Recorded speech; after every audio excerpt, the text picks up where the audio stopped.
What is going on, guys? My name is Bucky Roberts and welcome to your very first tutorial in chemistry. Now, I know there's probably a cute little girl in college out there thinking, "Oh, Bucky, your voice is so sexy. There might be some chemistry between us." Well, cute college girl, I'm sure you're right. However, that's not the kind of chemistry we're talking about today. In these tutorials, we're going to be talking about this kind of chemistry: the study of the composition and properties of matter and the changes it undergoes.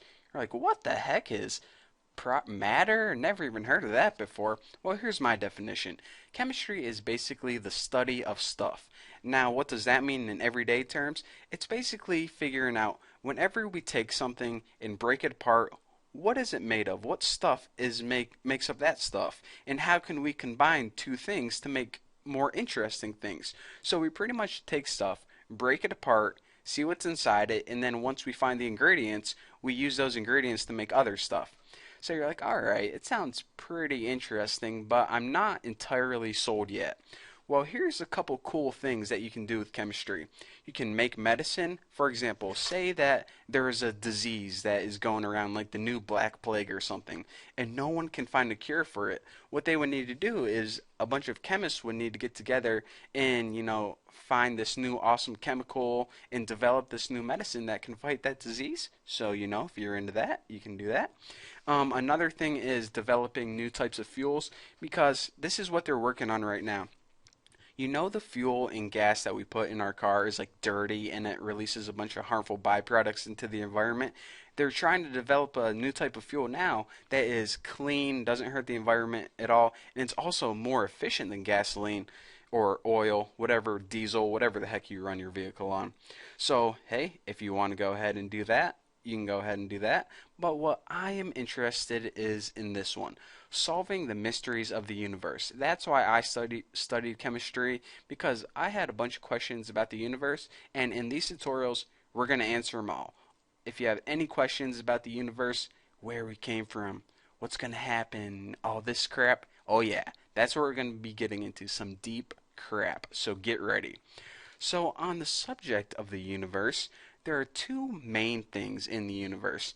And I say two main things. There are only two things in the universe: there's matter and there's energy. Now, the definition of matter is a substance or material. And you're like, okay, and matter, energy, what the heck does this mean? What matter means in everyday's term, and I'm pretty much going to take what chemistry books tell you and explain it to you in terms that you can understand.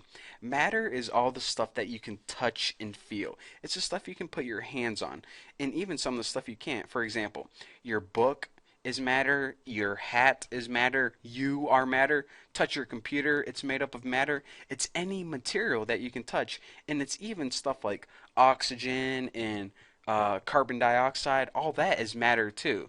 So it's basically anything that you would think of as a thing. Now, the only exception to that is this little bugger right here, and this is energy. Now, we separate matter and energy because, like, you can study matter in a way that you can look at it and it has properties, but energy is like a whole different beast. So we're getting into that later on. And that's why I define it as what little kids gets when they drink soda. And that should be get, but what little kids gets, that's like something a little kid would say. So I'm not fixing that typo. F that. So let me go ahead now and talk to you about the three different kinds of matter. And if we want to get technical, then there are actually more than three different kinds of matter. There's actually a fourth one called plasma, but we'll worry about that later. So matter comes in three main types.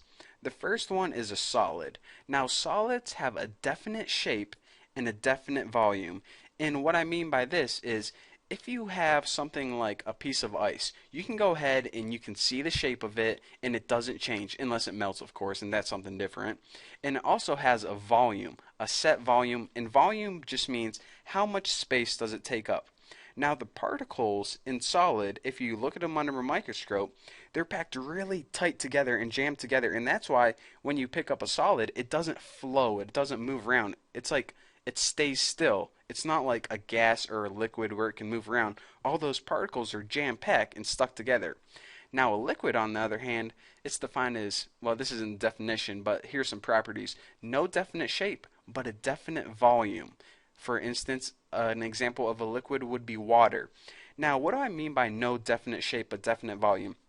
If you had a cup of water, it would take up a cup the same area no matter what shape it was in. For example, if it was in a tall, skinny glass or a short, fat glass, like a plate or something, if you dumped it on the floor, it would be a different shape, but it would take up the same area in the universe. It would take up one cup no matter what.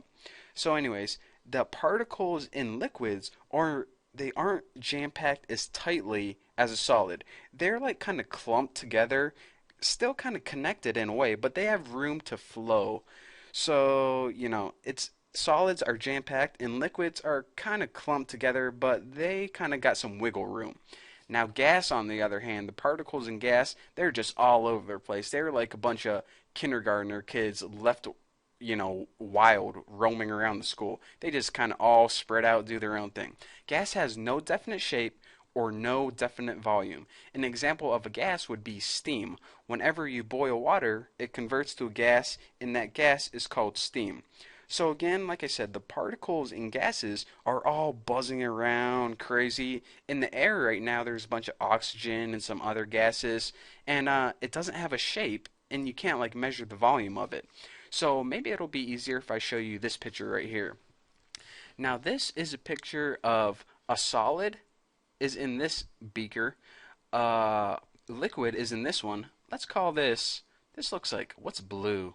A blueberry pie? No, no. This is like a rock, I guess. And this is some Kool-Aid. And this is some, let's say, oxygen in this one. So in this rock, if we look at all the little particles, and if you can't see this, change your video resolution on YouTube to 720 in full screen, and you should be good. If you look at all these little particles, they're all jam-packed together and they can't move much. So that's why this solid, it doesn't flow like water or gas. Now water, if we look at these particles, they're still kind of packed together, but they're kind of connected. It's like kind of they have room to wiggle. So that's why liquid can change shape because the particles can kind of slide and slip around. Now this gas, however, it has no shape and no volume. It's going to take the shape of whatever container you put it into. It's just going to spread out wild. So these particles are just zipping around the air like, I'm going to do my own thing, do whatever the heck I want. So they're all like kind of going crazy. So that's how particles, if you look at these things under a microscope, this is what you would see. In solids, they're all jam-packed together. In liquids, they're like kind of cool, easy flowing, kind of clumped together, but kind of not. And gas is just like wild, crazy kids. Do you remember that show, Wild and Crazy Kids? Oh, I want to go watch it right now. So on that note, I'm going to pause the video and I'm going to go on YouTube and watch some Wild and Crazy Kids. But anyways, thank you guys for watching. Don't forget to subscribe and I'll see you next time.